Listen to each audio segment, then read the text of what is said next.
Well, the Trump administration immigration officials have been targeting immigration court for the mass deportation effort for about 2 months now. But this escalation revolves around who's being targeted. It's not just people who in theory could be removed. These are people with pending cases. They walk out of a courtroom after a judge says, let's check back in a couple of months, let's push this piece of paperwork, let's talk to the lawyers. And even with all of that pending, ICE agents are right there to make the arrest.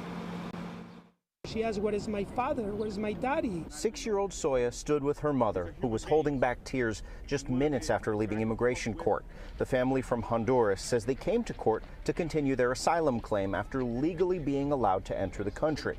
Their pastor says a judge gave them until October to come back with an attorney and continue the case. But waiting ICE agents grabbed Soya's dad anyway. That's a lot to bear, particularly if you have a little girl around that age. Local elected officials say what they saw Tuesday in federal immigration court marks an escalation in the Trump administration's mass deportation effort. They say immigration officials are not only arresting those leaving court who've had their cases dismissed, meaning they have no right to stay in the country, but have begun grabbing anyone at court, even those with pending cases. These buildings have essentially ceased to be courthouses.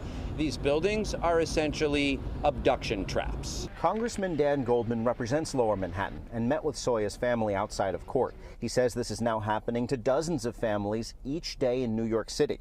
Goldman says immigration officials have been emboldened by the passage of President Trump's, quote, big beautiful bill, which devotes tens of billions of additional dollars to hiring and giving bonuses to immigration agents and setting up more detention facilities and overall encouraging more aggressive immigration enforcement. A horrific bill that will take health care, food assistance, school loans away from everyday Americans in order to pay for not only tax cuts for the billionaires, but to increase the budget for ICE.